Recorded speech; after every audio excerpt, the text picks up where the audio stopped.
नमस्कार मित्रांनो, मी Sheetal. True stories मध्ये तुम्हा सर्वांचे मनापासून स्वागत. मित्रांनो, आयुष्यात कधी कधी असं होतं, ज्या माणसावर आपण आपल्या जीवापेक्षा जास्त विश्वास ठेवतो, ज्यांना आपण आपलं सर्वस्व मानतो, तीच माणसं आपल्या पाठीत असा खंजीर खुपसतात, ज्याची आपण कधी स्वप्नातही कल्पना केलेली नसते. वडिलांच्या यशाचा आनंद साजरा करताना ज्या दिवशी त्यांनी मला डावलून माझ्या सावत्र आईचं तोंड गोड केलं, त्याच दिवशी माझ्या मनात शंकेची पाल चुकचुकली होती. पण जेव्हा मी रात्री वडिलांच्या खोलीबाहेर उभं राहून त्यांचे ते शब्द ऐकले, तेव्हा माझ्या पायाखालची जमीनच सरकली. ज्या आईला मी आजवर साधी आणि समजूतदार समजत होते, तिनेच माझ्या वडिलांच्या पाठीमागे त्यांना संपवण्याचा आणि संपूर्ण संपत्ती बळकवण्याचा असा भयानक कट रचला होता, जो ऐकून तुमच्याही रक्ताचा थरकाप उडेल. नक्की काय बोलत होती ती खोलीच्या बंद दाराआड? आणि एका निष्पाप मुलीने आपल्या वडिलांना या मृत्यूच्या जाळ्यातून कसं वाचवलं?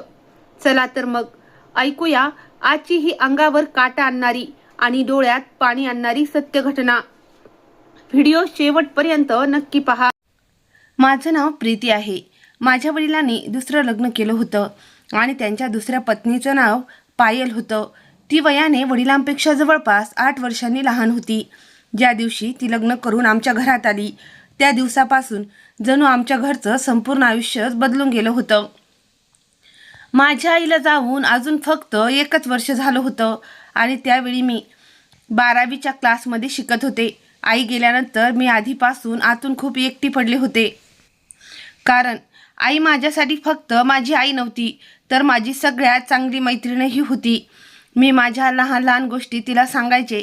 शाळेत काय झालं, माझी कोणाशी मैत्री झाली, मला कशावर राग आला, मी कशामुळे अस्वस्थ आहे, या सगळ्या गोष्टी मी तिला सांगायचे. पण ती गेल्यानंतर माझ्याकडे असं कोणीच उरलं नव्हतं, ज्याच्याशी मी माझ्या मनातील गोष्ट मोकळेपणाने बोलू शकेन. वडील नक्कीच माझी खूप काळजी घ्यायचे, पण त्यांचा बहुतांश वेळ त्यांच्या व्यवसायातच जात असे आणि मलाही त्यांना त्यांच्या कामामुळे त्रास द्यायचा नव्हता. आई हयात असताना आमच्या घरी काही नोकरही काम करायचे, ज्यामुळे घरचं सगळं काम आरामात होत असे. आई स्वतःही घर सांभाळायची, पण नोकरांच्या कामावरही लक्ष ठेवायची. त्यामुळे मला अभ्यास करण्यासाठी पूर्ण वेळ मिळायचा. पण आई गेल्यानंतर काही महिने घर जसे तसे चालले. मग वडिलांनी पायलशी लग्न करण्याचा निर्णय घेतला. सुरुवातीला मला वाटलं की कदाचित पायल घरात आली तर ती आईची उणीव भरून काढू शकणार नाही, पण कमीत कमी घरात असा कोणता तरी माणूस असेल जिच्याशी मी बोलू शकेन. मला माहीत होतं की आईची जागा कोणीही घेऊ शकत नाही, पण तरीही माझ्या मनात एक आशा होती की ती कदाचित मला समजून घेईल आणि माझ्याशी चांगलं वागेल. पण ज्या दिवशी ती लग्न करून घरात आली, त्या दिवसापासून मला हळूहळू समजू लागलं की माझा विचार पूर्णपणे चुकीचा होता. लग्नानंतर सुरुवातीला काही दिवस तिने खूप प्रेमानं बोलणं केलं. ती वडिलांसमोर मला लेक म्हणून हाक मारायची आणि असं दाखवायची की ती मला आपल्या छोट्या बहिणीसारखी किंवा मुलीसारखी मानते. पण जसे वडील घराबाहेर जायचे, तसा तिचा पूर्ण स्वभावच बदलून जायचा. एक दिवस वडील सकाळीच लवकर कंपनीत निघून गेले होते आणि मी माझ्या खोलीत बसून पुस्तक उघडून अभ्यास करण्याचा प्रयत्न करत होते, कारण माझी 12वीची परीक्षा सुरू होती आणि माझ्या बोर्डाच्या परीक्षाही जवळ येत होत्या. तेव्हा पायल माझ्या खोलीत आली आणि तिने काहीही न विचारता म्हणाली की प्रीती, खाली चल. मी पुस्तकातून मान वर करून तिच्याकडे पाहिलं आणि विचारलं की का? मी आत्ताच अभ्यास करायला सुरुवात केली आहे. त्यावर ती म्हणाली, अभ्यास नंतर कर, आधी खालचे काम संपव. मी म्हणाले, पण मला आज खूप काही वाचायचं आहे, उद्या माझी टेस्ट आहे. हे ऐकताच ती रागावून म्हणाली, तुझे हे नेहमीचे अभ्यास काय चाललेले असते, घरचे काम कोण करणार? मी तिला म्हणाले, आधी तर घरी नोकर काम करायचे. त्यावर तिने लगेच उत्तर दिलं की आता नोकर नाहीत आणि याचा अर्थ तुला का समजून घेत नाहीस? मी नाईलाजानं पुस्तक बंद केलं आणि खाली निघून गेले. त्या दिवशी मला पहिल्यांदा संपूर्ण घर एकटीला सांभाळावं लागलं. सकाळी स्वयंपाक करणं, मग भांडी घासणं, नंतर खोल्या नीट करणं, कपडे वेगवेगळं करणं आणि न जाणे किती छोटी छोटी कामे होती जी करता करता दुपार झाली होती. मी सारखी घड्याळ पाहत होते कारण मला माझ्या अभ्यासाची काळजी वाटत होती. पण पायलला जणू माझ्या अभ्यासाशी काहीही देणं घेणं नव्हतं. जेव्हा मी काम संपवून तिला सांगितलं की आता मी अभ्यासाला जाऊ का, तर ती म्हणाली, आधी माझे कपडे इस्त्री कर. मी तेही केले. मग ती म्हणाली, स्वयंपाकघरात जाऊन बघ संध्याकाळच्या जेवणाची तयारी झाली आहे की नाही. मी काहीच बोलले नाही आणि ती जे काही सांगत होती ते करत सुटले, कारण मला भीती वाटत होती की जर मी जास्त उत्तर दिलं तर ती वडिलांकडे माझी तक्रार करेल. संध्याकाळी जेव्हा वडील घरी परतले तेव्हा पायलचा चेहरा पूर्णपणे बदलला होता. ती माझी अशी विचारपूस करत होती जणू तिने सकाळपासून माझी खूप काळजी घेतली आहे. तिने वडिलांना सांगितलं की आज प्रीतीनं खूप काम केलं आहे आणि अभ्यासही केला आहे. मी तिच्याकडे पाहिलं आणि मला समजलंच नाही की काही तासापूर्वी हीच बाई मला कशा प्रकारे रागवत होती. वडिलांनी माझ्याकडे बघून विचारलं की बेटा सर्व काही ठीक आहे ना. मी फक्त हो म्हटले कारण मला त्यांच्यासमोर पायलची तक्रार करण्याची हिंमत झाली नाही. वडिलांनी माझ्या डोक्यावर हात ठेवला आणि म्हणाले की तुझ्या अभ्यासावर लक्ष दे, तुझ्या परीक्षा खूप महत्त्वाच्या आहेत. त्यांचं बोलणं ऐकून माझ्या डोळ्यात पाणी आलं, कारण मला माहीत होतं की जर त्यांना खरं सत्य माहीत असतं तर त्यांनी मला कदाचित कधीच एवढं काम करू दिलं नसतं. पण मी काहीच बोलू शकले नाही. दुसऱ्या दिवशी पुन्हा तसेच झाले आणि त्यांच्या पुढच्या दिवशीही. हळूहळू हे माझ्यासाठी रोजचंच झालं. पायल मला सकाळी लवकर उठवायची आणि म्हणायची की घरचे काम पडले आहे, तू कधी उठणार. मग मी झोपेतून उठून न बोलता खाली निघून जायचे. अनेकदा मी रात्री उशिरापर्यंत अभ्यास करायची, त्यामुळे मला सकाळी उठायला खूप त्रास व्हायचा. पण तिला या गोष्टीची काहीही पर्वा नव्हती. जर मी थोडी उशिरा उठले तर ती खोलीच्या बाहेर उभी राहून मोठमोठ्याने आवाज द्यायची, प्रीती उठ, घर काही हॉटेल नाहीये आणि तू फक्त तुझ्या खोलीत पडून राहा. आणि जेव्हा मी बाहेर यायची तेव्हा ती माझ्याकडे अशी बघायची जणू मी खूप मोठी चूक केली आहे. मला सगळ्यात जास्त त्रास या गोष्टीचा होत होता की माझ्याकडे सर्व काही असूनही मी स्वतःच्याच घरात एखाद्या नोकरापेक्षाही वाईट आयुष्य जगत होते. आमच्या घरात पैशाची कोणतीही कमतरता नव्हती. वडील घरातले एक मोठे आणि प्रसिद्ध पॅकेजिंग आणि प्रिंटिंग व्यवसायाचे मालक होते.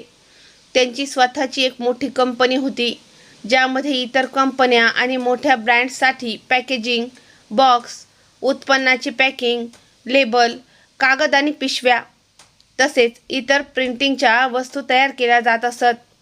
कंपनीत एक मोठे ऑफिस होते आणि त्याहून वेगळी एक मोठी प्रोडक्शन युनिट होती जिथे designer, machine operator, accountant, sales team आणि बरेच कर्मचारी काम करत असत. वडील स्वतः कंपनीचे सगळे मोठे निर्णय घेत असत. त्यांना नवीन प्रकल्पांसाठी आणि मोठ्या ऑर्डर्ससाठी क्लायंटशी मीटिंग्स कराव्या लागत, डिझाईन आणि पॅकेजिंगचे नमुने फायनल करावे लागत, कच्च्या मालाची व्यवस्था पाहावी लागत आणि प्रत्येक ऑर्डर वेळेत तयार होऊन ग्राहकांपर्यंत पोहोचत आहे की नाही यावरही लक्ष ठेवावे लागे. त्यांच्या कंपनीला शहरातील अनेक मोठ्या दुकानांमधून आणि कंपन्यांमधून सतत ऑर्डर्स मिळत असत.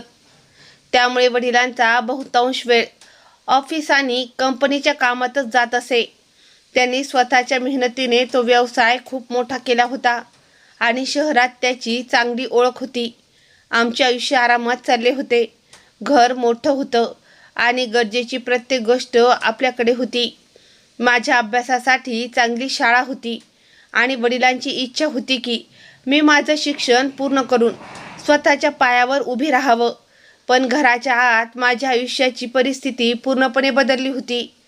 पायलला माझ्या अभ्यासाचा जणू काहीच आनंद होत नव्हता. तिला फक्त असे वाटत होते की मी घरात राहून तिची कामं करावीत. एक दिवस मी सकाळपासून सतत काम करत होते आणि दुपारपर्यंत माझ्या कमरेत दुखू लागलं होतं. मी हिम्मत करून तिला सांगितलं की मी थोडा वेळ माझ्या खोलीत जाऊन अभ्यास करते. तर तिने माझ्याकडे रागाने पाहिलं आणि म्हणाली, अभ्यासाच्या नावाखाली तुला फक्त बहाणे हवे असतात. मी म्हणाले, असं नाहीये, खरोखरच माझ्या परीक्षा जवळ येत आहेत. त्यावर ती म्हणाली, मला तुझ्या परीक्षेशी काहीही देणं घेणं नाही. घरचे काम आधी होईल. तिचं ते बोलणं ऐकून मी गप्प बसले. पण त्या दिवशी माझ्या मनात पहिल्यांदाच खूप राग आला होता. मी विचार केला की शेवटी माझी काय चूक आहे? आई हयात नाही म्हणजे मी माझा अभ्यासही सोडून द्यावा का? मी काय नेहमी याच घरची कामं करत राहणार का? मी माझ्या खोलीत जाऊन पुस्तक उघडलं, पण माझं मन अजिबात लागत नव्हतं. डोळ्यांसमोर वारंवार आईचा चेहरा येत होता. मला आठवलं जेव्हा मी 10वीत होते आणि एका दिवशी माझा निकाल आला होता, तेव्हा आईनं मला मिठी मारून म्हटलं होतं की बेटा, तुला जेवढं शिकायचं आहे तेवढं शिक. मी तुला कधीही घरच्या कामात अडकवणार नाही. आधी तुझा अभ्यास पूर्ण कर. त्या दिवशी मला आईचं ते बोलणं आठवून खूप रडू आलं. मी उशीमध्ये तोंड लपवलं जेणेकरून माझा आवाज बाहेर जाणार नाही. कारण आता मला भीती वाटत होती की जर पायलने मला रडताना पाहिलं तर तीही मला टोमणं मारेल आणि म्हणेल की तुझ्या आईला जाऊन 1 वर्ष झाले तरी तुझा हा नाटकाचा सिलसिला संपलेला नाही. अनेकदा ती मला शिव्याही द्यायची आणि म्हणायची की मी आता तिच्यावर एक ओझं आहे. एका दिवशी तर तिने स्पष्ट सांगून टाकलं की तुझ्यामुळे मला घरात सुखशांती मिळत नाही. जर तू नसती तर मी माझं आयुष्य आरामात जगले असते. मी तिच्याकडे पाहिलं पण काहीच बोलू शकले नाही, कारण माझ्याकडे बोलण्यासाठी खूप काही होतं पण हिंमत नव्हती. मी विचार करायचे की शेवटी मी माझ्या वडिलांना कसं सांगू की ज्या बाईला ते माझी काळजी घेण्यासाठी घरात घेऊन आले आहेत तीच माझ्याशी असं वर्तन करत आहे. वडील माझ्याशी नेहमीच खूप चांगले वागले होते. ते माझ्या प्रत्येक गरजेची काळजी घेत होते, माझे म्हणणे ऐकत होते आणि मला कशाचीही कमतरता भासू देत नव्हते. म्हणूनच माझ्या मनात अनेकदा यायचं की मी हे सर्व त्यांना सांगून टाकावं. पण मग मला भीती वाटायला लागली की जर त्यांनी माझ्या बोलण्यावर विश्वास ठेवला नाही तर मी काय करू? कारण पायल वडिलांसमोर इतकी चांगली वागायची की कोणीही तिच्यावर सहज विश्वास ठेवला असता. ती त्यांच्यासाठी चहा बनवायची. ते ऑफिसमधून परतल्यावर त्यांच्याशी प्रेमाने विचारपूस करायची की आजचा दिवस कसा गेला आणि माझ्याबद्दलही नेहमी त्यांच्यासमोर चांगल्याच गोष्टी बोलायची. एका संध्याकाळी वडील कंपनीतून परतले तेव्हा त्यांनी मला त्यांच्या खोलीत बोलावलं आणि विचारलं की बेटा, तुझा अभ्यास कसा चालू आहे? मी म्हणाले ठीक आहे. त्यांनी विचारलं की कशाची गरज असेल तर सांग. मी म्हणाले नाही बाबा, सर्व काही आहे. मग ते हसून म्हणाले की यावेळी चांगले गुण मिळाले पाहिजेत. मी सुद्धा हसण्याचा प्रयत्न केला पण माझ्या चेहऱ्यावर कदाचित नाराजी स्पष्ट दिसत होती. त्यांनी विचारलं काय झालं, तू अस्वस्थ दिसतेस? त्या क्षणी मला वाटलं की आता बस, सर्व काही सांगून टाकावं. मी वडिलांना सांगावं की पायल माझ्याशी काय करते. मी सांगावं की ती माझ्याकडून दिवसभर काम करून घेते, ती मला अभ्यास करू देत नाही आणि जेव्हा तुम्ही घरी नसता तेव्हा ती मला शिव्या देते आणि म्हणते की मी तिच्यासाठी एक ओझं आहे. मी जवळपास बोलणारच होते की बाबा, मला तुम्हाला काहीतरी सांगायचे आहे, पण तेवढ्यात पायल खोलीत आली आणि तिनं हसून म्हटलं प्रीती बाबांना काय सांगणार होती? मी अचानक गप्प बसले. तिने वडिलांसमोर हसून म्हटलं नक्कीच हिची काहीतरी नवीन मागणी असेल. आजकाल अभ्यासाच्या नावाखाली काय काय नको असतं. वडिलांनी हसत हसत म्हटलं जर हिची कशाची गरज असेल तर तिला घेऊन दे. पायलनेही म्हटलं हो हो, का नाही, मी माझ्या मुलीसाठी सर्व काही करीन. आणि हे ऐकून माझ्या मनातील काहीतरी तुटल्यासारखं झालं, कारण मला माहीत होतं की तिच्या तोंडून मुलीसारखी किंवा मुलगी हा शब्द फक्त वडिलांसमोरच निघतो. ते दाताच तीच मुलगी तिच्यासाठी ओझे बनून जाते. त्या रात्री मी माझ्या खोलीत एकटीच बसून खूप वेळ हाच विचार करत राहिले की मी काय करावं. मी वडिलांना सर्व काही सांगून टाकावं की शांतपणे सर्व काही सहन करत राहावं. माझ्या परीक्षा जवळ आल्या होत्या आणि मला माझ्या अभ्यासाचीही काळजी वाटत होती. पण घरातील वातावरण असे झाले होते की ती त्यांची पत्नी होती आणि मी त्यांची मुलगी होते. पण गेल्या काही महिन्यात पायलने इतक्या चलाकीने माझ्या आणि वडिलांमध्ये असा दुरावा निर्माण केला होता की स्वतः माझ्या वडिलांना माझं म्हणणं सांगायला घाबरू लागले होते. त्या रात्री मी आईचा जुना फोटो माझ्याजवळ ठेवला आणि खूप वेळ तिच्याकडे पाहत राहिले. मी हळूच म्हणाले, आई मला समजत नाहीये की मी काय करू. काश तू आज माझ्याजवळ असतीस तर मी तुला सर्व काही सांगितले असते आणि कदाचित आईचा फोटो पाहताना मला थोडी हिंमतही आली. मी मनातल्या मनात निश्चय केला की आता मी नेहमी गप्प बसणार नाही. मला काही ना काही मार्ग नक्कीच काढावा लागेल. पण त्यावेळी मला हे माहीत नव्हतं की माझ्या आयुष्यात येणारे काही दिवस माझं संपूर्ण आयुष्य बदलून टाकणार आहेत. कारण मला मुळीच अंदाज नव्हता की पायलची माझ्याकडून फक्त घरची कामे करून घेण्याची योजना नव्हती, तर ती माझ्या वडिलांचे घर आणि त्यांची संपत्ती याविषयीही काहीतरी असा विचार करत होती ज्याचे सत्य समोर आल्यावर माझ्या पायाखालची जमीन सरकणार होती. आणि अशा प्रकारे हळूहळू दिवस निघून जाऊ लागले. माझी 12वी पूर्ण झाली आणि आता मी ग्रॅज्युएशन करण्यासाठी कॉलेजमध्ये प्रवेश घेतला होता. मला वाटलं होतं की कदाचित कॉलेज सुरू झाल्यानंतर माझं आयुष्य थोडं सोपं होईल, कारण दिवसाचा काही वेळ मी घराबाहेर राहीन आणि मला पायलच्या बोलण्यातून थोडासा दिलासा मिळेल. पण असं काही झालं नाही.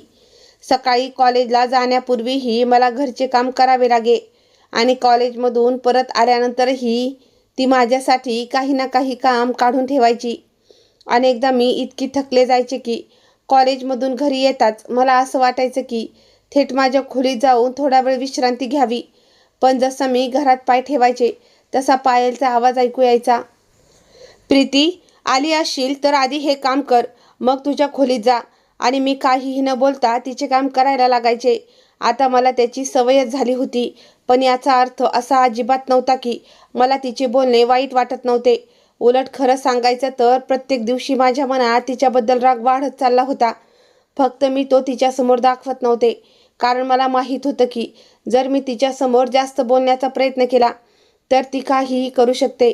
अनेकदा ती रागात माझ्यावर हातही उचलू लागली होती. म्हणूनच मी तिच्याशी वाद घालणं सोडून दिलं होतं. मी फक्त तिचं ऐकून घ्यायचे आणि शक्य होईल तितकं मूकपणे माझं काम करत राहिले होते. पण या दरम्यान मी घरात आणखी एक विचित्र गोष्ट लक्षात येऊ लागली. पायल आता पूर्वीपेक्षा जास्त वेळ फोनवर असायची. आधीही तिच्याकडे फोन होता, पण आता ती दिवसातून अनेक वेळा कोणाशी तरी बोलत असे. आणि जसं मी तिच्या आजूबाजूला यायचे तशी ती लगेच तिचा आवाज कमी करायची किंवा फोन कट करायची. मला समजत नव्हतं की ती नेमकं कोणाशी बोलते. अनेकदा मी स्वयंपाकघरात काम करत असायचे आणि ती माझ्या शेजारच्या खोलीत बसून फोनवर गप्पा मारत असे. आणि जेव्हा मी तिथून जायचे तेव्हा ती अचानक शांत व्हायची.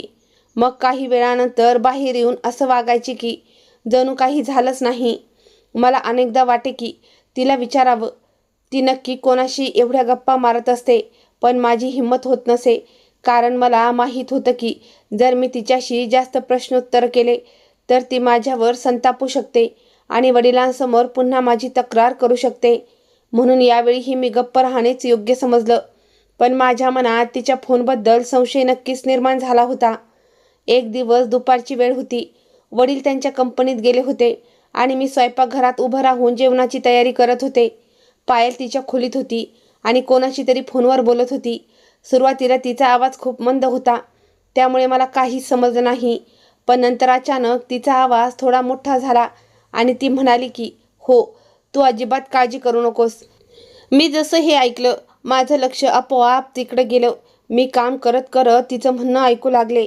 मग ती म्हणाली, आधी मी मुलीची सोय करेन आणि यानंतर सगळी प्रॉपर्टी स्वतःच्या नावावर करून लवकरच तुझ्याकडे येईन. हे ऐकताच माझे हात थांबले. मला असं वाटलं की जणू कोणीतरी माझ्या कानाजवळ येऊन खूप मोठा आवाज केला आहे. मी काही क्षण तिथेच उभी राहिले. मला समजले नाही की मी आता काय ऐकलं होतं. मुलीची सोय करणं आणि मग सगळी प्रॉपर्टी नावावर करून तुझ्याकडे येणं. नक्कीच ती कोणत्या मुलीबद्दल बोलत होती आणि कोणाकडे जाण्याबद्दल बोलत होती. माझ्या डोक्यात एकाच वेळी अनेक प्रश्न येऊ लागले. पण सर्वात मोठा प्रश्न माझ्या वडिलांसंबंधी होता. तिला वडिलांची प्रॉपर्टी स्वतःच्या नावावर करायची होती का? आणि जर हो तर का? माझं हृदय वेगानं धडकू लागलं. मला अचानक त्या सर्व गोष्टी आठवू लागल्या जेव्हा पायल माझ्याशी वाईट वागत असे, जेव्हा ती मला ओझे म्हणत असे, जेव्हा ती मला अभ्यासापासून रोखत असे आणि सतत माझ्याकडून काम करून घेत होती. त्यावेळी मला वाटायचं की कदाचित मी तिला पसंत करत नाही, पण आता पहिल्यांदाच मला तिच्या वागण्यामागं काहीतरी मोठं कारण दिसत होतं. मी हळू स्वयंपाकघरातून बाहेर पडले आणि खोलीच्या जवळ जाऊन पाहण्याचा प्रयत्न केला, पण तोपर्यंत तिनं कदाचित फोन ठेवला होता. मी परत स्वयंपाकघरात आले आणि माझे काम करू लागले, पण आता माझे लक्ष कामात अजिबात नव्हते. माझ्या डोक्यात फक्त तीच एक गोष्ट फिरत होती की ती नक्की कोणत्या मुलीबद्दल बोलत होती आणि कोणाकडे जाणार होती. माझ्या वडिलांचे आणि पायलचे नाते पाहून मला नेहमी वाटायचं की दोघेही खुश आहेत. वडील तिच्याशी खूप चांगल्या प्रकारे राहत होते आणि तीही वडिलांसमोर खूप प्रेमानं वागत होती. अनेकदा मी माझ्या मनात हाच विचार करून शांत होत असे की जरी पायल माझ्याशी वाईट वागत असली तरी कदाचित वडिलांचे आयुष्य तर नीट चाललं आहे, आणि जर मी वडिलांना सर्व काही सांगून टाकलं तर त्यांचं घर कोलमडेल. मी माझ्या वडिलांच्या आनंदासाठी बरंच काही सहन करत होते. मला वाटलं होतं की आई गेल्यानंतर कमीत कमी वडिलांना एक जोडीदार मिळाला आहे आणि कदाचित त्यांना पायलवर खरोखरच प्रेम आहे. पण त्या दिवशी मला पहिल्यांदा वाटलं की कदाचित मी एका मोठ्या गैरसमजात जगत होते. पायलला वडिलांवर प्रेम नव्हतं, तिला कदाचित त्यांच्या पैशाशी आणि प्रॉपर्टीशी मतलब होता. हा विचार करून माझ्या डोळ्यात पाणी आलं, कारण ज्या व्यक्तीला मी माझ्या घराचा भाग समजत होते तीच कदाचित माझ्या वडिलांचा वापर फक्त त्यांच्या पैशासाठी करत होती. मला वडिलांसाठी खूप वाईट वाटलं. ते दिवस रात्र मेहनत करत होते. त्यांनी आपले संपूर्ण आयुष्य लावून आपली कंपनी उभी केली होती. त्यांच्या मेहनतीमुळे आपलं संपूर्ण आयुष्य बनलं होतं आणि आता कोणीतरी त्यांच्यासोबत फक्त त्यांच्या प्रॉपर्टीसाठी राहत होतं. मी त्या दिवशी खूप अस्वस्थ होते, पण मला हेही माहीत होतं की फक्त संशयाच्या आधारावर मी वडिलांना काहीच सांगू शकत नव्हते. जर मी जाऊन सांगितलं असतं की मी पायलला कोणाशी तरी फोनवर बोलताना ऐकलं आहे तर तिनं ते सगळं फेटाळून लावलं असतं आणि वडिलांनी कदाचित माझ्या बोलण्यावर विश्वासही ठेवला नसता. म्हणूनच मला आता असा कोणता तरी माणूस हवा होता जो मला समजू शकेल आणि योग्य सल्ला देऊ शकेल. माझ्या कॉलेजमध्ये माझा एक खूप चांगला मित्र होता. त्याचं नाव शौर्य होतं. तो माझ्याच क्लासमध्ये होता आणि त्याचे वडील माझ्या वडिलांच्या कंपनीत मॅनेजर होते, त्यामुळे आमचे एकमेकांच्या घरी येणे जाणेही होते. शौर्याला माझ्या आयुष्याबद्दल बऱ्याच गोष्टी माहीत होत्या, की माझी आई हयात नाही, आणि हेही माहीत होतं की पायल माझ्याशी फारसे चांगले वर्तन करत नाही. पण मी कधीही त्याला पायलच्या सर्व गोष्टी सांगितल्या नव्हत्या. त्या दिवशी कॉलेजमध्ये मी खूप अस्वस्थ बसले होते. शौर्याने मला पाहिलं आणि विचारलं, काय झालं, तू इतकी शांत का आहेस? मी सुरुवातीला म्हणाले की काही नाही, पण तो मला बऱ्याच काळापासून ओळखत होता, त्यामुळे त्याने मला पुन्हा विचारलं की खरं सांग, काय झालं, तू ठीक दिसत नाहीस. त्याचं बोलणं ऐकून माझ्या डोळ्यात पाणी आलं आणि मी त्याला सर्व काही सांगून टाकलं. मी सांगितलं की पायल माझ्याकडून कशा प्रकारे काम करून घेते, ती वडिलांसमोर कशी वेगळी वागते आणि त्यांच्या पाठीमागे माझ्याशी कसं वाईट वर्तन करते. आणि मग मी त्याला ती गोष्टही सांगितली जी मी फोनवर ऐकली होती की ती कोणाशी तरी म्हणत होती की आधी मुलीची सोय करेन आणि नंतर सगळी प्रॉपर्टी स्वतःच्या नावावर करून तुझ्याकडे घेऊन जाईन. माझं बोलणं ऐकून शौर्यही काही वेळ शांत बसला. मग त्याने मला म्हटलं, प्रीती, तू अजिबात काळजी करू नकोस. सध्या फक्त संशय आहे, पण ती काही चुकीचं करणार असेल तर आपण तिला रोखू. मी त्याला विचारलं, पण कसं? जर मी वडिलांना आत्ताच सांगितलं आणि त्यांनी माझ्या बोलण्यावर विश्वास ठेवला नाही तर? त्यावर तो म्हणाला, म्हणूनच आता थेट जाऊन काहीही बोलू नको. आधी आपल्याला सत्य शोधून काढावं लागेल. तो म्हणाला, जर ती कोणाला भेटत असेल, कुणाशी फोनवर अशा गोष्टी करत असेल तर आपल्याला तिच्याविरुद्ध एखादा पक्का पुरावा हवा, जेणेकरून तुझ्या वडिलांसमोर फक्त तुझं बोलणं असणार नाही तर पुरावासुद्धा असेल. मी त्याला विचारलं की पुरावा कसा मिळणार?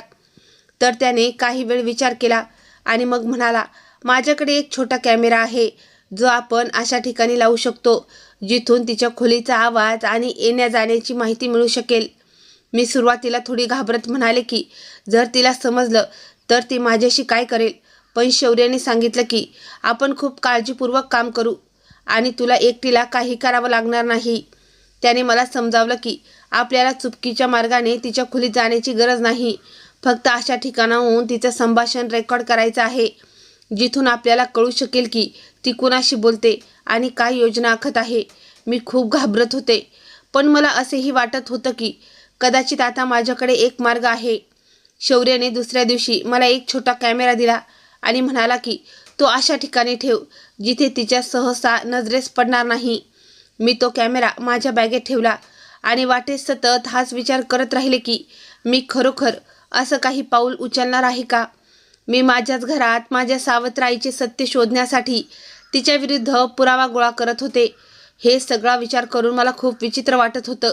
पण मग मला वडिलांचा चेहरा आठवला आणि वाटलं की जर मी काही केलं नाही तर कदाचित खूप उशीर होईल.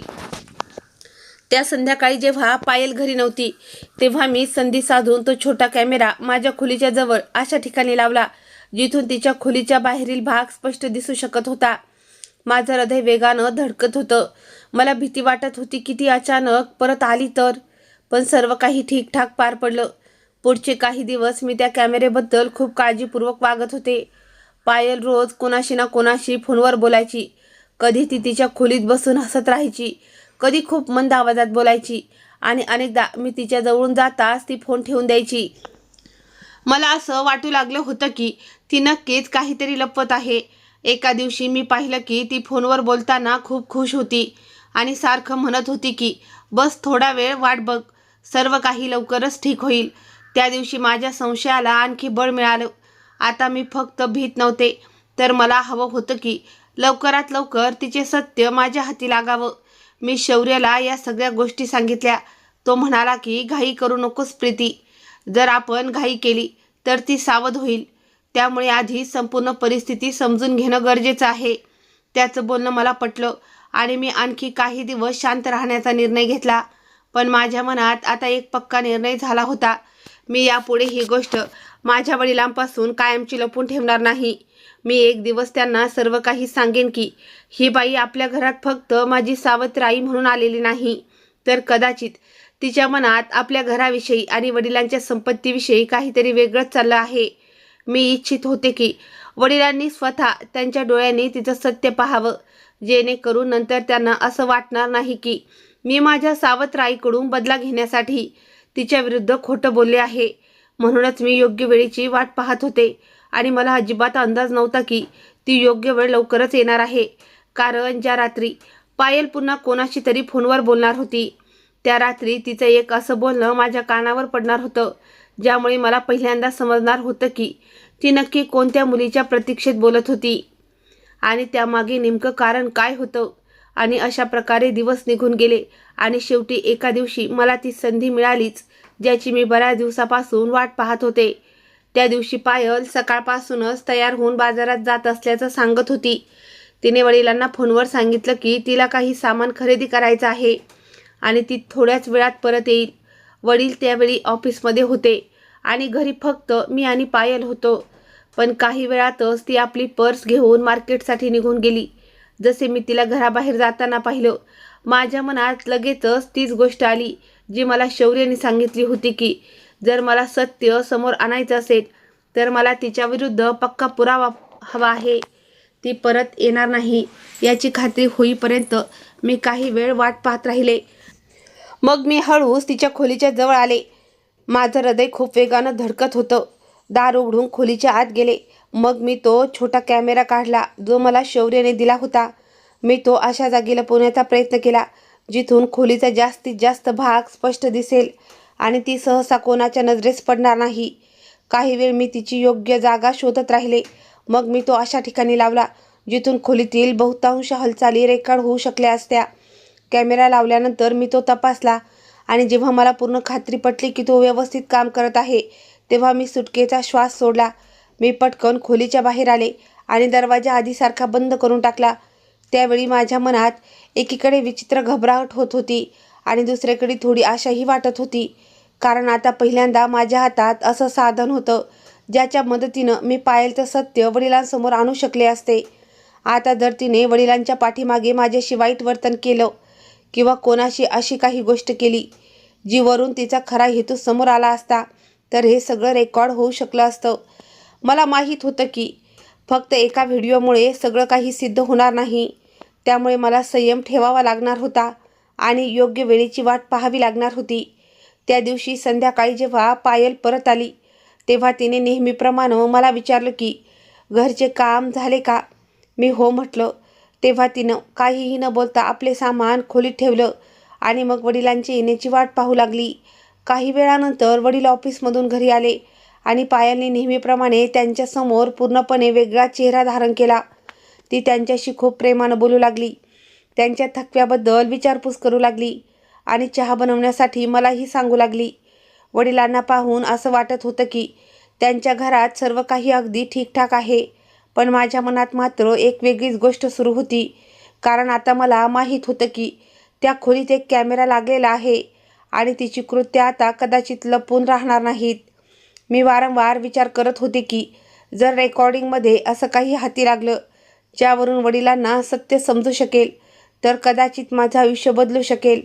पण त्यावेळी मला काहीच माहीत नव्हतं की त्या कॅमेऱ्यात काय रेकॉर्ड होणार आहे. त्यामुळे मी कोणाला काही सांगितलं नाही आणि मूकपणे माझं काम करत राहिले. त्यानंतर अनेक दिवस असेच निघून गेले. पायलने मला रोज टोमणे मारणं आणि काम सांगणं सुरूच होतं. सकाळी उठल्याबरोबर ती स्वयंपाकघरात कोणते न कोणते काम सांगून जायची.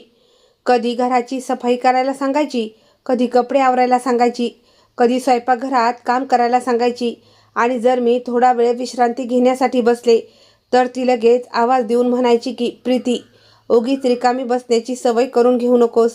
घरात खूप कामं पडली आहेत. मी काहीच बोलत नव्हते कारण आता माझ्या मनात फक्त एकच गोष्ट होती. मला तिच्या विरुद्ध जास्तीत जास्त पुरावे गोळा करायचे होते. मला हवं होतं की ज्या दिवशी मी वडिलांसमोर ती सर्व रेकॉर्डिंग ठेवेन त्या दिवशी त्यांच्याकडे माझं म्हणणं न मानण्याचं कोणतंही कारण उरलं नसावं. मला फक्त हेच दाखवायचं नव्हतं की पायल मला रागावते, तर मला हेही सिद्ध करायचं होतं की ती वडिलांसमोर जसं वागते प्रत्यक्षात ती तशी अजिबात नाही आणि कदाचित त्यांच्या पाठीमागे तिचा पूर्णपणे वेगळा चेहरा आहे. एक दिवस दुपारी मी तिच्या खोलीची स्वच्छता करत होते. पायल थोड्या वेळापूर्वी बाहेर गेली होती आणि मी पटापट काम करत होते कारण मला कॉलेजचं काही कामही करायचं होतं. तिच्या खोलीत एक खूप मोठा फ्लॉवर पॉट ठेवलेला होता जो दिसायला खूप सुंदर होता आणि मला माहीत होतं की पायल याबद्दल खूप जास्त काळजी घेते. मी साफसफाई करताना तिच्या आजूबाजूची जागा साफ करत होते. तेवढ्यात अचानक माझ्या हाताने तो फ्लॉवर पॉट थोडासा हलला आणि मी तो पकडण्यापूर्वीच तो जमिनीवर पडला आणि मोठ्या आवाजात फुटून त्याचे तुकडे झाले. मी तिथे स्तब्ध उभी राहिले. माझे हातपाय थिजले. मला माहीत होतं की आता पायल मला सोडणार नाही. मी पटकन खाली पाहिलं तर फ्लॉवर पॉटचे अनेक तुकडे जमिनीवर पसरले होते. तेवढ्यात बाहेरून तिच्या पावलांचा आवाज आला आणि काही सेकंदातच ती खोलीत आली. तिने जसे जमिनीवर फुटलेले तुकडे पाहिले तिची नजर लगेच माझ्यावर गेली आणि तिने रागात येऊन माझ्या गालावर एक जोरदार थापड मारली. मी एका क्षणासाठी पूर्णपणे सुन्न झाले. तिने ओरडून म्हटलं, तू माझा इतका महागडा फ्लॉवर पॉट फोडलास, तुझी हिंमत कशी झाली? आता याचे पैसे कोण देणार? मी घाबरले होते पण त्या दिवशी माहीत नाही माझ्यामध्ये कुठून थोडीशी हिंमत आली. मी हळूच म्हणाले, मी जाणीवपूर्वक नाही फोडला. माझ्या हातातून चुकीने खाली पडला आणि तरीही हे घर माझ्या वडिलांचं आहे. इथली प्रत्येक गोष्ट त्यांच्याच पैशातून येते. मी एवढे बोलताच तिचा राग आणखीनच वाढला. तिनं माझ्याकडे पाहत म्हटलं, तुझी एवढी हिंमत की तू माझ्याशी हुज्जत घालतेस? मी मागे सरकण्याचा प्रयत्न केला पण तिनं माझा हात पकडला आणि इतक्या जोराने पिरगळला की माझ्या डोळ्यातून पाणी आलं. तिनं म्हटलं, मूकपणे तुझं काम कर, नाहीतर तू मला ओळखलंस की मी काय करू शकते. मी घाबरले आणि लगेच गप्प बसले. मी माझा हात सोडवण्याचा प्रयत्न केला पण तिने काही वेळानंतर माझा हात सोडून दिला. मग तिने जमिनीकडे निर्देश करत म्हटलं, हे सगळं साफ कर आणि मला एकही शब्द ऐकू आला नाही पाहिजे.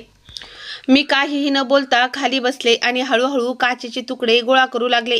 माझे हात थरथरत होते आणि डोळ्यातून अश्रू येत होते. तरीही मी शांतपणे साफसफाई करत राहिले. त्यावेळी माझ्या डोक्यात फक्त एकच विचार सुरू होता की आता जे काही घडलं आहे ते त्या कॅमेऱ्यात नक्कीच रेकॉर्ड होत असेल. मी मनातल्या मनात हाच विचार करत होते की आता कदाचित वडिलांना हे दाखवण्यासाठी माझ्याकडे असा पुरावा आहे ज्याकडे ते दुर्लक्ष करू शकणार नाहीत. पायलला कदाचित असं वाटत होतं की तिने मला एकटीच थापड मारली आहे आणि याबद्दल कोणाला कधीच कळणार नाही. पण तिला हे माहीत नव्हतं की तिची ती कृती त्या कॅमेऱ्यात कैद झाली आहे. मी फुटलेले तुकडे उचलले आणि कचरा कुंडीत टाकले. नंतर फरशी साफ केली आणि तिच्याकडे न बघताच खोलीच्या बाहेर पडले. माझ्या गालावर अजूनही तिने मारलेल्या थपडीची खून होती आणि हातही दुखत होते. पण त्या वेदनेपेक्षा माझ्या मनात तीव्र संताप भरला होता. मला पहिल्यांदाच वाटलं की आता खूप झालं. मी इतका वेळ फक्त माझ्या वडिलांच्या विचाराने गप्प बसले होते, पण आता मी हे सगळे त्यांच्या डोळ्यांसमोर आणूनच राहणार. मी माझ्या खोलीत गेले आणि काही वेळ दरवाजा बंद करून बसले. मग मी शौर्यला फोन केला. माझा आवाज ऐकून त्यानं लगेच विचारलं, काय झालं? मी त्याला घडलेली सगळी हकीकत सांगितली की आज पायलने मला थापड मारली आणि माझा हातही पिरगळला. मी त्याला म्हटलं की जर हे सगळं कॅमेऱ्यात रेकॉर्ड झालं असेल तर आता आपल्या हातात एक भक्कम पुरावा लागला आहे. शौर्यने मला समजावलं की घाबरण्याची अजिबात गरज नाही. आधी रेकॉर्डिंग सुरक्षित ठेवावी लागेल जेणेकरून चुकून काही डिलीट होणार नाही.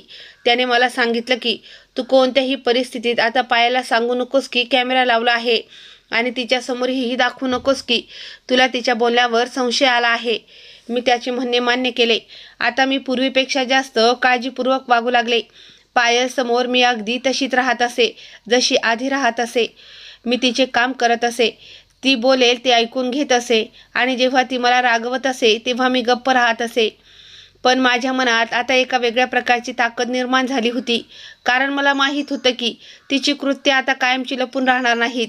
मला हवं होतं की एक दिवस वडिलांनी स्वतः पाहावं की ज्या बाईवर ती आपली पत्नी समजून विश्वास ठेवत आहेत ती त्यांच्या पाठीमागे माझं आयुष्य कसं उद्ध्वस्त करत आहे आणि त्यांच्यापासून काहीतरी लपवत आहे. पुढचे काही दिवस मी त्या कॅमेऱ्याच्या रेकॉर्डिंगबद्दल विचार करत राहिले आणि जेव्हा जेव्हा पायल तिच्या खोलीत जायची किंवा कोणाशी फोनवर बोलायची तेव्हा तेव्हा माझ्या मनात हा प्रश्न यायचा की आता काही असे रेकॉर्ड झाले असेल का ज्यामुळे तिचे खरे रूप समोर येऊ शकेल. एका रात्री पायल तिच्या खोलीत कोणाशी तरी फोनवर बोलत होती आणि त्यावेळी तिचा आवाज नेहमीपेक्षा जास्त आनंदी वाटत होता. ती वारंवार हसत होती आणि म्हणत होती की बस आता जास्त दिवस उरलेले नाही. मी दरवाजाच्या बाहेरून तिचा आवाज ऐकला आणि माझी पावलं तिथेच थबकली. मी आत गेले नाही, पण मला समजलं की कदाचित ती त्याच व्यक्तीशी बोलत आहे जिच्याबद्दल मी आधी ऐकलं होतं. मी लगेच शौर्यला मेसेज केला आणि त्याला सांगितलं की पायल पुन्हा कोणाशी तरी बोलत होती आणि म्हणत होती की आता जास्त दिवस उरलेले नाही. शौर्याने म्हटलं की आता आपण लवकरात लवकर रेकॉर्डिंग पाहिली पाहिजे. पण मग त्याने मला समजावलं की आपण घाईघाईत कोणतीही चूक करू शकत नाही, म्हणूनच योग्य वेळ पाहून रेकॉर्डिंग बाहेर काढावी लागेल. दुसऱ्या दिवशी कॉलेजमधून आल्यानंतर मी संधी साधून कॅमेऱ्याची रेकॉर्डिंग तपासली. त्यामध्ये पायलच्या अनेक लहान सहान गोष्टी रेकॉर्ड झाल्या होत्या ज्याच्यावरून तिचं वाईट वर्तन स्पष्टपणे दिसत होतं. पण अजूनपर्यंत ती महत्त्वाची गोष्ट हाती लागली नव्हती ज्याची मला सर्वात जास्त गरज होती. मला हवं होतं की तिने स्वतः कोणाशी तरी तिच्या खऱ्या योजनेबद्दल बोलावं जेणेकरून वडिलांसमोर सर्व काही स्वच्छपणे उघड होईल. मी त्या रात्री उशिरापर्यंत हाच विचार करत राहिले की पायल नक्की कोणत्या मुलाची प्रतीक्षा करण्याबद्दल बोलत होती आणि कोणाकडे जाण्याबद्दल बोलत होती. मला भीतीही वाटत होती, कारण जर तिची योजना इतकी मोठी होती तर कदाचित ही बाब फक्त प्रॉपर्टीपुरती मर्यादित नव्हती. आणि माझ्या मनात एक नवीन प्रश्न निर्माण झाला होता की ती नक्की कोणत्या मुलीला आमच्या घरातून किंवा तिच्या मार्गातून हटवण्याबद्दल बोलत होती. मला असं वाटत होतं की दुसऱ्या दिवशी सर्व काही वडिलांना सांगून टाकावं, पण शौर्याने मला म्हटलं की प्रीती आणखी थोडे दिवस वाट पहा. जर आपण तिच्याबद्दल संपूर्ण सत्य एकाच वेळी समोर आणलं तर तुझ्या वडिलांनाही समजायला सोपं जाईल. मी त्याचं म्हणणं ऐकलं, पण आता माझ्यासाठी प्रत्येक दिवस खूप कठीण झाला होता, कारण एका बाजूला मी पायलसमोर सामान्य असल्याचा अभिनय करत होते आणि दुसऱ्या बाजूला तिच्या प्रत्येक हालचालीवर लक्ष ठेवून होते. मला माहीत होतं की ती मला फक्त एक त्रास देणारी मुलगी समजत आहे. मला अजिबात अंदाज नव्हता की तिच्या खोलीत लागलेला छोटा कॅमेरा तिचे सगळे सत्य हळूहळू उघड करत आहे.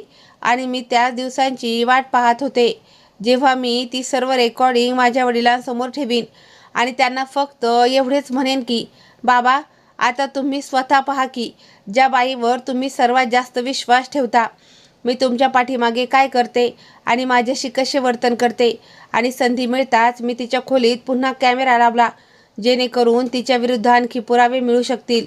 आता मला पूर्ण खात्री पटली होती की पायल माझ्यापासून खूप काही लपवत आहे, आणि जोपर्यंत तिचं संपूर्ण सत्य माझ्या वडिलांसमोर येत नाही तोपर्यंत मी चैनीनं बसू शकणार नव्हते. एका दिवसाची गोष्ट आहे. वडिलांचा बिझनेस मीटिंगसाठी दुसऱ्या शहरात जायचं होतं. सकाळची वेळ होती आणि ते जाण्याची तयारी करत होते. त्यांची बॅग तयार होती. काही आवश्यक कागदपत्रे त्यांनी स्वतःसोबत ठेवली होती आणि ड्रायव्हरही बाहेर गाडी घेऊन उभा होता. मी त्याच्याकडे गेले आणि त्यांना म्हटलं, बाबा तुम्ही लवकर या, मला तुमची खूप आठवण येईल. वडिलांनी माझ्याकडे पाहिलं आणि प्रेमाने हसले. मग त्यांनी मला जवळ बोलावून माझ्या डोक्यावर हात फिरवला आणि म्हणाले, अरे बेटा, मी काही जास्त दिवसांसाठी नाही जात आहे. फक्त एक मीटिंग आहे.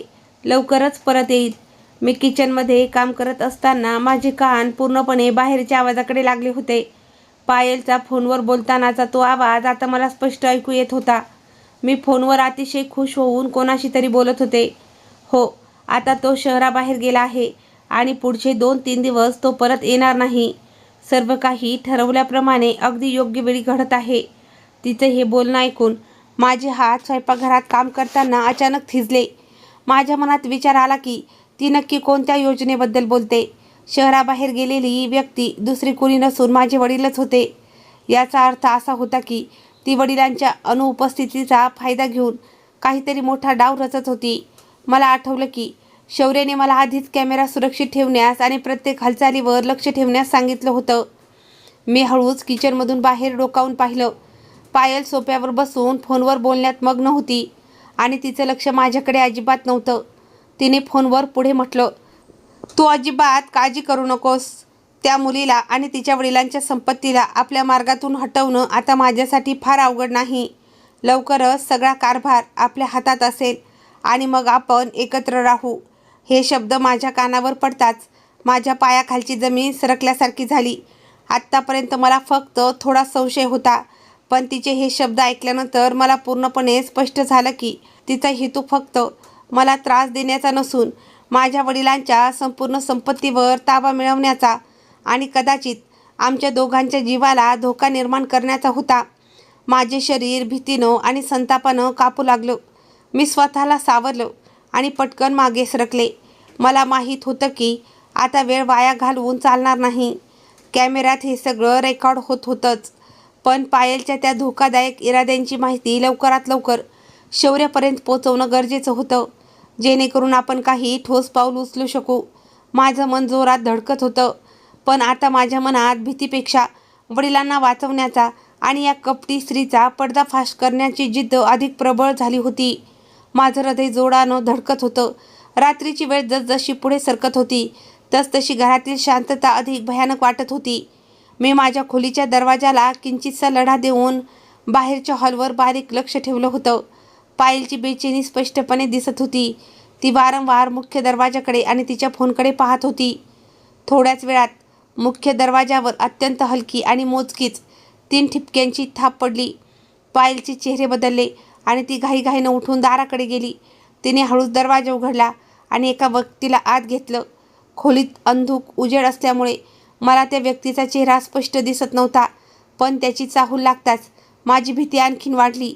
ती व्यक्ती आत आल्यावर पायलने दरवाजा बंद केला आणि ती दोघे कुस्करत्या आवाजात काहीतरी बोलू लागली.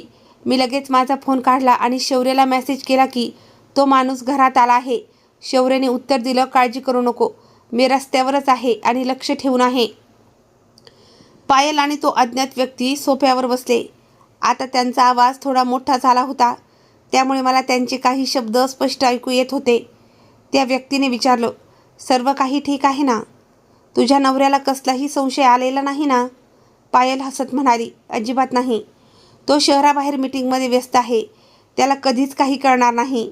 आपण आपल्या योजनेनुसार सर्व काही लवकरच मार्गी लावू.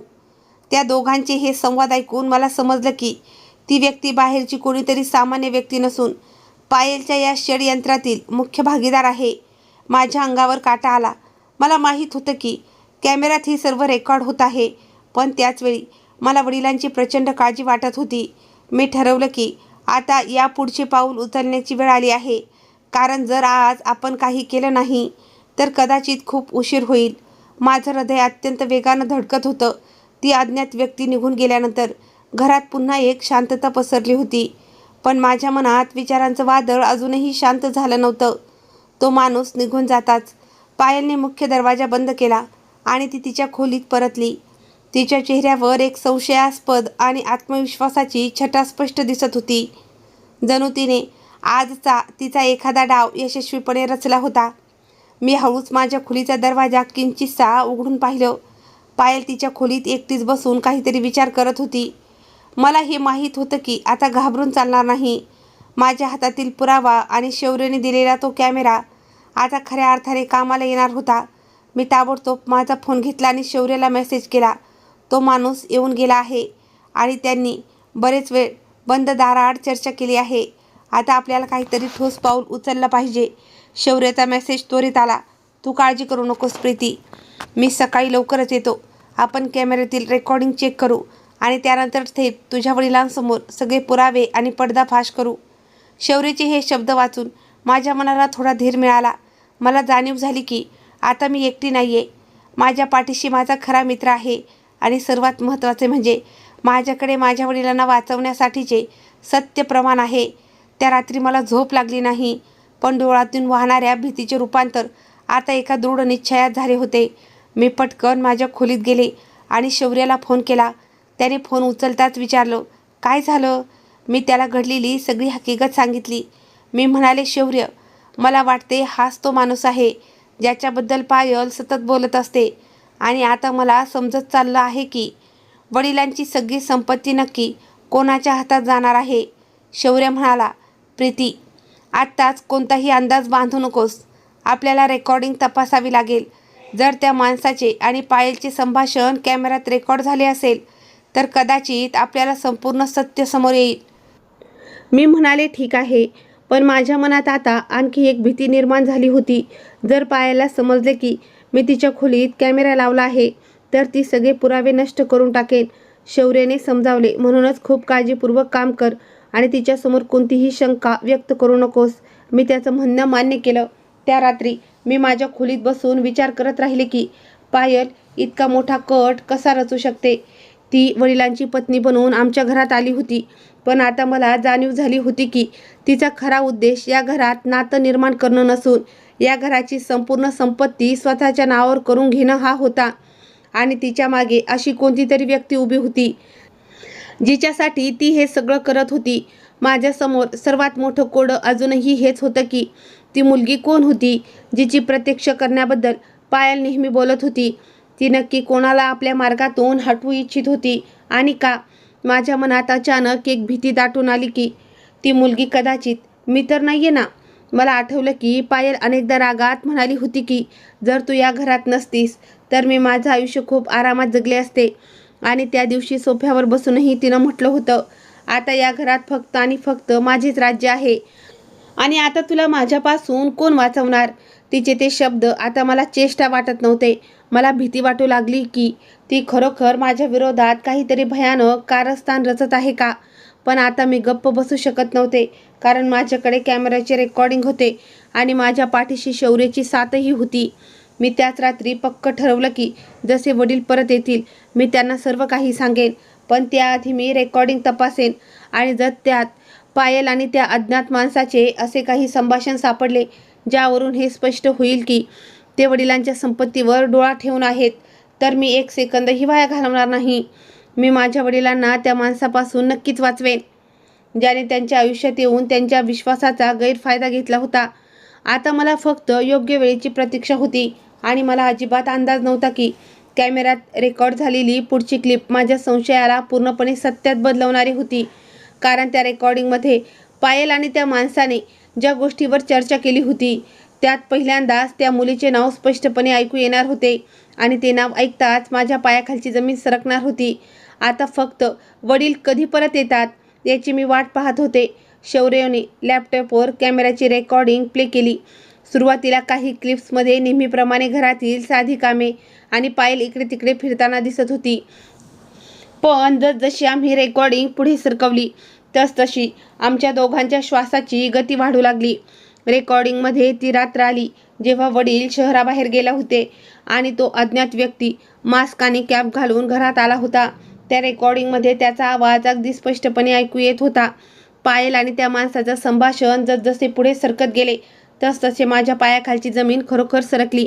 त्या माणसाने विचारलं, तू त्या मुलीला आणि तिच्या वडिलांना संपवण्याची योजना कधी पूर्ण करत आहे? आणि त्यावर पायल हसत हसत म्हणाली, आता जास्त दिवस नाही उरले. लवकरच त्या प्रीतीचा काटा काढायचा आहे, जेणेकरून तुझ्या आणि माझ्या लग्नामध्ये आणि या संपत्तीच्या मार्गात कोणतीही अडचण येणार नाही. एकदा ती रानावनातून किंवा घरातून बाद झाली की म्हाताऱ्याला एका खोट्या गुन्ह्यात किंवा अपघातात अडकून सारी प्रॉपर्टी आपल्या नावावर करून घेऊ. माझे डोळे विस्पारले गेले. माझं शरीर थरथरू लागलं. ज्या मुलीच्या नावाचा आणि तिच्या घातपाताचा उल्लेख ती करत होती ती दुसरी कोणी नसून खुद्द मीच होते. माझ्या वडिलांच्या प्रेमाचा आणि विश्वासाचा फायदा घेऊन ती मला आणि माझ्या वडिलांना संपवण्याचा अत्यंत भयानक कट रचत होती. शौर्याने माझा थरथरणारा हात घट्ट पकडला आणि म्हणाला, प्रीती, घाबरू नकोस. आता आपल्याकडे हा सर्वात मोठा आणि भक्कम पुरावा आहे. आता पोलीस आणि तुझे वडील कोणीही या सत्याकडे दुर्लक्ष करू शकणार नाहीत. माझ्या डोळ्यातून अश्रू वाहू लागले, पण त्या अश्रूमध्ये भीतीपेक्षा संताप आणि वडिलांना वाचवण्याची जिद्द जास्त होती. आम्ही ताबडतोब तो व्हिडिओ शौर्याच्या पेनड्राईव्हमध्ये सेव्ह केला आणि मी ठरवलं की आत्ताच मी हा पुरावा माझ्या वडिलांसमोर ठेवेन. त्या माणसाचा चेहरा स्क्रीनवर स्पष्ट दिसताच माझं संपूर्ण जग जणू काही ठप्प झालं. शौर्याच्या तोंडून निघालेले ते शब्द, हे माझे पप्पा आहेत, माझ्या डोक्यात विजांसारखे आदळले. ज्या व्यक्तीला मी आणि माझे वडील आपल्या अत्यंत जवळचे विश्वासू मानत होतो, जो वडिलांच्या कंपनीत मॅनेजर म्हणून काम करत होता आणि ज्याच्या मुलासोबत माझी इतकी चांगली मैत्री होती, तोच माणूस या सगळ्या षडयंत्रात थेट सामील होता. माझ्या अंगावर काटा आला. शौर्याचे हात थरथरत होते आणि त्याच्या डोळ्यातून अश्रू वाहत होते. त्याला स्वतःच्या डोळ्यावर विश्वास बसत नव्हता की त्याचे स्वतःचे वडील माझ्या वडिलांच्या पाठीत असा खंजीर खुपसत आहेत आणि एका निष्पाप मुलीला संपवण्याचा कट रचत आहेत. मी स्वतःला सावरत थरथरत्या आवाजात शौर्याला म्हटलं, शौर्य, हे काय? शौर्याने स्वतःचे अश्रू पुसत गालावर संताप लपवत म्हटलं, प्रीती, मला माफ कर. माझ्या वडिलांनी हे सगळं केलं. मला याची जराही कल्पना नव्हती. पण आता आपण अजिबात गप्प बसणार नाही. त्या भयानक सत्याने आमच्या पायाखालची जमीन पुन्हा एकदा सरकवली होती. पण आता आमच्यासमोर दुप्पट मोठे आव्हान होते. फक्त पायलच नव्हे तर शौर्याचे वडीलही या कटामध्ये सामील होते. याचा अर्थ असा होता की कंपनी आणि संपत्ती बळकावण्याचा हा हेतू खूप मोठा होता. मी शौर्याकडे पाहिलं, ज्याच्या चेहऱ्यावर वडिलांच्या या कृत्यामुळे प्रचंड वेदना आणि संताप स्पष्ट दिसत होता. आम्ही दोघेही समजलो की आता वेळ वाया घालवण्याची अजिबात गरज नाही. हा व्हिडिओ आणि पुरावा घेऊन आम्हाला थेट पोलिसांकडे किंवा माझ्या वडिलांसमोर जावंच लागेल, जेणेकरून याआधीच हा घातपात रोखता येईल. माझ्या मनात विचारांचं वादळ सुरू होतं. एका बाजूला वडिलांच्या सुरक्षिततेची काळजी होती, तर दुसरीकडे शौर्यावर कोसळलेल्या दुःखाची जाणीव होती. तरीही आता मागे हटण्याचा प्रश्नच नव्हता. मी शांतपणे माझ्या खोलीत गेले आणि तो पेनड्राईव्ह घट्ट मुठीत धरला, ज्यामध्ये आमच्या आयुष्याचं सगळं काळं सत्य कैद होतं. काही वेळाने रात्री जेवणाची वेळ झाली. डायनिंग टेबलवर नेहमीसारखे वातावरण होते. पायल हसतमुखाने वडिलांना जेवण वाढून देत होती. ते पाहून माझा संताप आणखी वाढत होता. वडील थकलेले दिसत होते, तरीही ते पायलच्या गोड बोलण्यात गुंतले होते. मी एक मोठा श्वास घेतला, स्वतःला पूर्णपणे सावरलं आणि थेट वडिलांसमोर येऊन उभी राहिले. माझा हात थरथरत होता, पण डोळ्यात एक दृढ निश्चय होता. मी तो पेन ड्राईव्ह टेबलवर ठेवला. वडिलांनी आश्चर्याने माझ्याकडे पाहिलं आणि विचारलं, प्रीती बेटा, हे काय आहे आणि तू अशी का वागते आहेस? मी थरथरत्या पण स्पष्ट आवाजात म्हणाले, बाबा, आज तुम्हाला एक सत्य पाहावंच लागेल. ज्या बाईवर तुम्ही सर्वात जास्त विश्वास ठेवता, तिचे आणि तुमच्या तथाकथित विश्वासू मॅनेजरचे खरे रूप काय आहे, हे आज तुम्हाला स्वतःच्या डोळ्यांनी पाहावे लागेल. पायलच्या चेहऱ्याचा रंग क्षणात उडून गेला. ती ओरडली, प्रीती, तू काय बडबडतेस? तुझ्या डोक्यात काय शिरलं आहे? पण मी तिच्याकडे दुर्लक्ष केलं आणि वडिलांच्या लॅपटॉपमध्ये तो पेन ड्राईव्ह सरकवला. मी ती रेकॉर्डिंग प्ले केली जिथे पायल आणि शौर्याचे वडील मिळून मला आणि माझ्या वडिलांना संपवण्याचा कट रचत होते आणि सगळी संपत्ती हडवण्याची योजना बोलत होते. व्हिडिओ सुरू होताच खोलीतील हवामान पूर्णपणे बदललं. वडिलांचे डोळे विस्फारले गेले. स्क्रीनवर त्यांची पत्नी आणि त्यांचा सर्वात विश्वासू मॅनेजर एकमेकांशी बोलत आहेत. हे ऐकून वडिलांच्या पायाखालची जमीन सरकली. त्यांना धक्का बसला होता. वडिलांचे हे विचारणे ऐकून मी लगेच म्हटलं, बाबा, तो बाहेर उभा आहे, मी त्याला आत बोलावू का? वडिलांनी डोळ्यात साचलेले अश्रू पुसत गांभीर्याने मान हलवली. मी धावत मुख्य दरवाजा उघडला आणि बाहेर अंधारात उभ्या असलेल्या शौर्याला आत बोलावून घेतलं. शौर्य आत आला तेव्हा त्याच्या चेहऱ्यावर अपराधीपणाची आणि प्रचंड तणावाची छटा स्पष्ट दिसत होती. त्याचे वडील या सगळ्या कटात सामील होते, याचे ओझे त्याच्या मनावर होते. शौर्य आत येताच वडिलांसमोर हात जोडून उभा राहिला. त्याचे वडील हे माझ्या वडिलांचे अत्यंत जुने आणि विश्वासू मॅनेजर होते. त्यामुळे वडिलांनाही शौर्याला पाहून धक्का बसला होता. वडील थोडे थरथरत्या पण गंभीर आवाजात म्हणाले, शौर्य बेटा, हे सर्व काय आहे? तुझा बाबा, त्याने खरोखर हे सगळं? शौर्याने मान खाली घालून हळूच उत्तर दिलं, काका, मला या सगळ्याची अजिबात कल्पना नव्हती. जेव्हा मला कळलं तेव्हा माझ्या पायाखालची जमीन सरकली. पण प्रीतीला आणि तुम्हाला वाचवण्यासाठी हा पुरावा समोर आणणं गरजेचं होतं. माझ्या बाबांनी जे केलं त्यासाठी मी तुमची क्षमा मागतो. वडिलांनी पुढे होऊन शौर्याच्या खांद्यावर हात ठेवला आणि म्हणाले, शौर्य, यात तिची किंवा तुझी काहीही चूक नाही. चूक माझ्या विश्वासाची होती, जी मी चुकीच्या माणसावर टाकला. त्या क्षणी हॉलच्या दिशेने येणाऱ्या पावलांचा आवाज झाला. आम्ही तिघांनी वळून पाहिलं तर पायल तिथेच उभी होती. रेकॉर्डिंगचा तो मोठा आवाज तिच्या कानावर आधीच पडला होता आणि आता तिचे भिंग फुटले होते. तिच्या चेहऱ्यावरची खोटी मासूमियत पूर्णपणे गायब झाली होती आणि त्या जागी एक भयानक राग व भीती स्पष्ट दिसत होती. तिने स्वतःला सावरण्याचं आव्हानात कडक आवाजात म्हटलं, हे सगळं खोटं आहे. प्रीती या मुलाला सोबत घेऊन माझ्या विरुद्ध काहीतरी षडयंत्र रचत आहे. तुम्ही यांच्यावर विश्वास ठेवू नका. पण आता वडिलांचे डोळे पूर्णपणे उघडले होते. त्यांच्या चेहऱ्यावरचा विश्वासघाताचा राग साफ दिसत होता. त्याने एका झटक्यात सोप्यावरून उभे राहत पायलकडे पाहिलं आणि रागाच्या भरात गरजले, बस, एक शब्दही आणखी नको. कॅमेऱ्यात रेकॉर्ड झालेला तो तुझा आवाज आणि तुझा चेहरा मी माझ्या डोळ्यांनी पाहिला आहे आणि कानांनी ऐकला आहे. माझ्याच घरात राहून माझ्या मुलीला आणि मला संपवण्याचं स्वप्न पाहतेस? पायलचा चेहरा पूर्णपणे पांढरा पडला. तिला आता समजत नव्हते की काय बोलू. तिने पळण्याचा प्रयत्न केला पण वडिलांनी दरवाजाकडे बोट दाखवत स्पष्ट शब्दात बजावले, आत्ताच्या आत्ता या घरातून बाहेर निघून जा. उद्या सकाळी पोलीस माझ्या घराच्या उंबरठ्यावर असतील आणि तुझा तो मॅनेजर मित्रही तुरुंगातच असेल.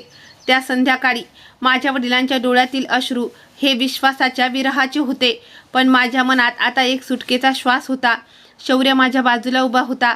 आमचा तो लांब आणि कठीण प्रवास अखेर सत्याच्या विजयावर येऊन संपला होता.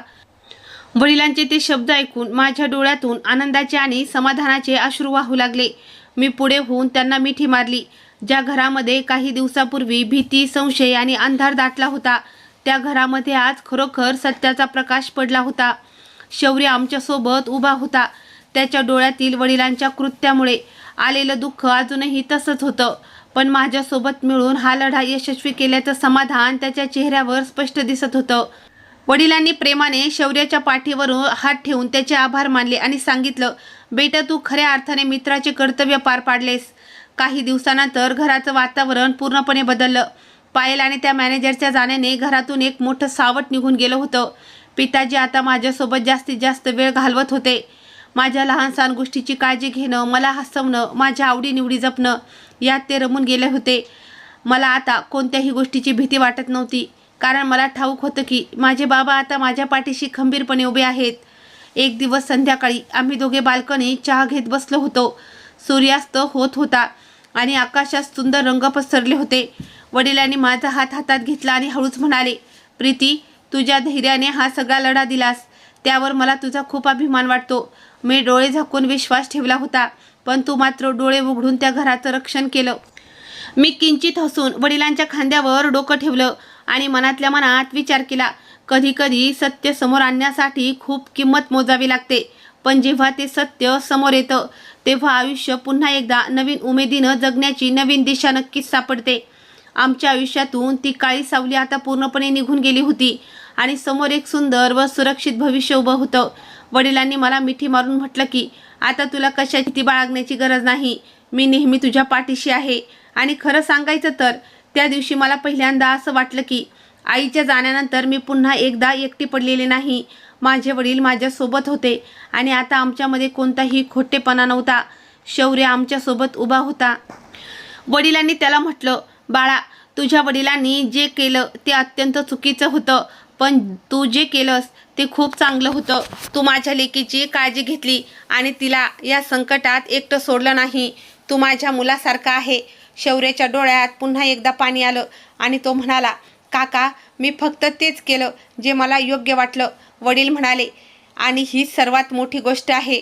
आयुष्यात अनेकदा आपलेच लोक आपल्याला धोका देतात, पण याचा अर्थ असा नाही की प्रत्येक माणूस वाईट असतो. काही लोक असेही असतात जे कोणत्याही लाभाशिवाय कठीण काळात आपली साथ देतात आणि शौर्याने हे सिद्ध करून दाखवलं होतं. त्या दिवसानंतर मी आणि वडील एकत्र राहू लागलो. घरात पुन्हा एकदा शांतता परत आली. मी माझ्या अभ्यासावर लक्ष केंद्रित करू लागले आणि वडिलांनी मला सांगितलं की आता तुला घराच्या कामाची कोणतीही काळजी करण्याची गरज नाही. तुझे काम फक्त अभ्यास करणं आणि स्वतःचं आयुष्य घडवणं हे आहे. मीही मनातल्या मनात पक्क ठरवलं की आता मी माझं आयुष्य पायलने माझ्या मनात निर्माण केलेल्या त्या भीतीखाली जगणार नाही. मी माझ्या आईच्या फोटोसमोर गेले आणि म्हणाले, आई, आज जर तू असतीस तर खूप खुश झाली असतीस, कारण बाबा आणि मी पुन्हा एकदा एकत्र आलो आहोत आणि आपल्या घरात कोणतंही खोटं नाही. मला माहीत नाही आयुष्यात पुढे काय होईल, पण त्या दिवशी मला एक गोष्ट नक्की समजली होती की वाईट कितीही मोठे असो किंवा खोटे कितीही चांगल्या पद्धतीने बोलले जावं, एक ना एक दिवस सत्य समोर येतच. आणि जे लोक इतरांना नुकसान पोहोचवण्याचा विचार करतात त्यांना त्यांच्या कृत्याचे उत्तर नक्कीच मिळते. माझ्या बाबतीतही असंच घडलं होतं. मी खूप काही सहन केलं होतं, पण शेवटी मला माझं कुटुंब परत मिळालं आणि माझ्या वडिलांना हे समजलं की त्यांच्या आसपास कोण आपलेपणा दाखवून उभं होतं आणि कोण त्यांच्या विश्वासाचा गैरफायदा घेत होतं. आणि कदाचित हाच माझ्या आयुष्यातील सर्वात मोठा धडा होता की कठीण काळात घाबरून गप्प बसणं सोपं असतं, पण योग्य वेळ आल्यावर सत्यासाठी उभं राहणं हीच खरी हिंमत असते. मित्रांनो, कधी कधी आपल्या जवळचीच माणसं प्रेमाचं आव आणून पाठीमागे घात करतात, पण संकटाच्या काळात घाबरून गप्प बसण्यापेक्षा सत्यासाठी उभं राहणं हीच खरी हिंमत असते. विश्वास आणि सावधगिरी माणसाला मोठ्या संकटातून वाचवू शकतात. मित्रांनो, पैशाची श्रीमंती माणसाला सुखी करू शकते, पण कुटुंबातील नात्यांमधील प्रामाणिकता नसेल तर ती श्रीमंती एका क्षणात धुळीला मिळते. प्रीतीने दाखवलेली ती हिंमत आणि तिची चतुराई नसती तर आज तिच्या वडिलांचा घात झाला असता. ही कथा आपल्याला शिकवते की संकटाच्या वेळी डोळे उघडं ठेवून वागणं किती गरजेचं असतं. तुम्हाला ही कथा आणि आजचा सस्पेन्स कसा वाटला हे मला कमेंट करून नक्की सांगा. जर ही कथा तुमच्या मनाला भिडली असेल तर व्हिडिओला एक लाईक करा. आपल्या चॅनलला सबस्क्राईब करायला विसरू नका. भेटूया अशाच एका नवीन आणि रोमांचक सत्य घटनेसह पुढच्या व्हिडिओमध्ये. तोपर्यंत काळजी घ्या, सुरक्षित राहा. धन्यवाद.